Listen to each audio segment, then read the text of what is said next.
Hi, my name's Ian, welcome back to my channel, and this is my series, My Take, where I take a look at events here in New Zealand and throughout the world. I thought today I would cover the Mageburg terror attack. Now, I hope YouTube don't bar me from using that T word, so I might just say the T word from now on when talking about events on this video, as I do not want my channel flagged or removed. I myself, have to be honest, I don't know a lot of knowledge about the T attack that happened in Mageburg in Germany on about the 20th of December. All I really know is the guy was an Arab, and apparently there are reports that he's an Islamophobe. But there's also reports that he was like pro-Islam. There's also reports that he was a far-right extremist. Others say that he was a Zionist, so there's umpteen different sort of reports. But if he was an Islamophobe, a true Islamophobe, like the guy that did our T attack here in Christchurch in 2018, why did he not go after a mosque? He went after a Christmas parade, which is essentially a Christmas festival, as that's where Christmas originally comes from. So, I mean, is he truly an Islamophobe? But anyway, I didn't want to go down the road of whether he's an Islamophobe or not. I wanted to take another take on this, right? Now, being as he's an Arab, whether he's an Islamist or not, he gets a certain amount of protection from criticism. And yes, it is criticism. It's not hatred, it's criticism. We in this world have strategically decided that even criticism is considered things like Islamophobia. But why? Why are you not allowed to point out that Arabs commit the most T attacks? It's not Islamophobic, xenophobic or racist or bigotry to point it out, because it's a fact. It's like, as a white person myself, we get called out for colonization, or if I was an American, slavery.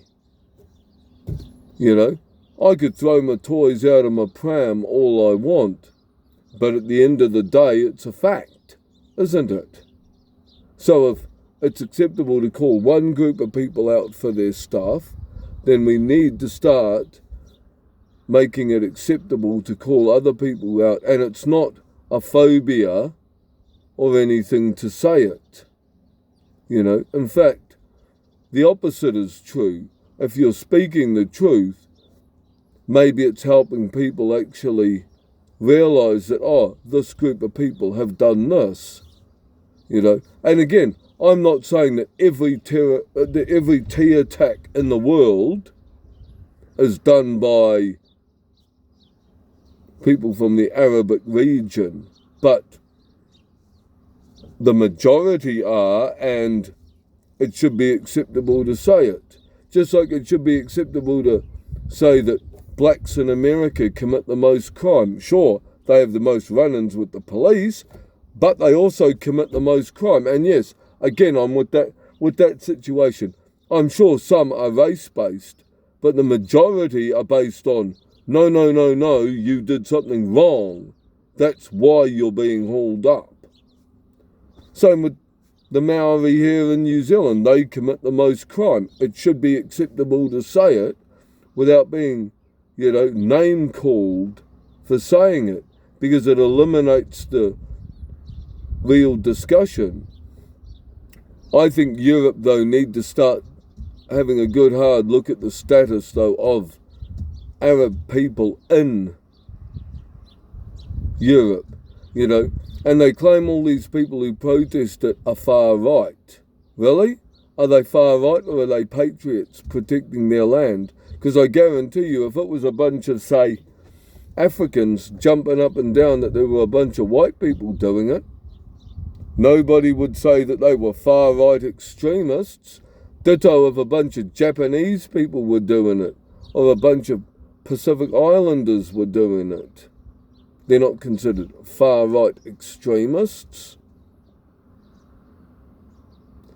So again, instead of just assuming that they're far-right violent extremists, maybe actually go, no, maybe these people are raising a concern because they want to protect their homeland and their home culture. You know, again, we need to start implementing rules and laws in the world consistently, and that's the same with judgment. The media again, I'm always calling these fellas out. The media in the world have a lot to answer for. In fact, the media probably cause 90 to 95% of these situations by the way they stir it up. And that raises people to have very biased views one way or the other. And yes, am I guilty of it myself? Absolutely. I cannot say that I have never ever in my life been influenced by something somebody else has said. I think that would be a bald-faced lie. But I think that, I think if we're going to listen to media, and this is all of us throughout the world, we need to be able to take in media on both sides. I think, if we're not willing to do it, then maybe we need to watch everything we say. Anyway, it's apparently the Arab tea attacker he survived it, and the police have taken him into custody. So hopefully he gets punished severely for it. I mean, apparently he's been living in Germany for 20 odd years.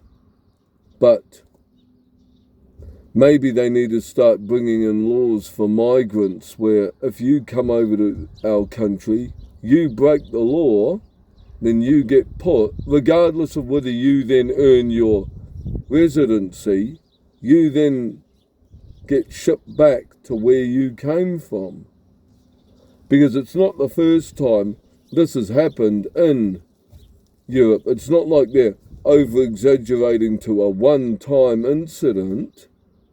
Just like when, even though I strongly oppose BLM and Antifa, it's when the removal of George Floyd happened.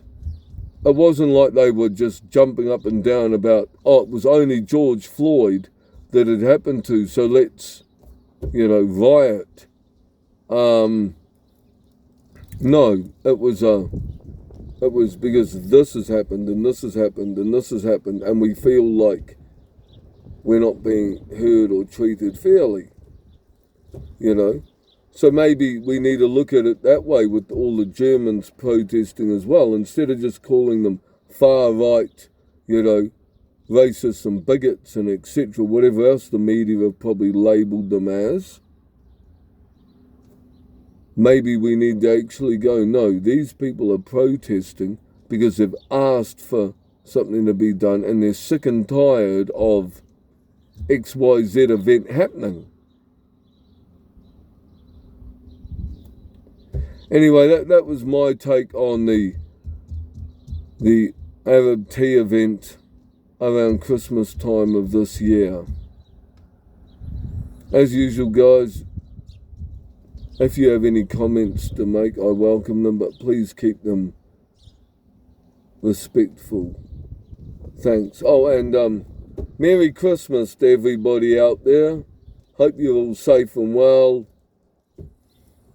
Hopefully everybody, enjoys their holidays and, makes it back to work and school safely, or any other activities you have to do after the holidays.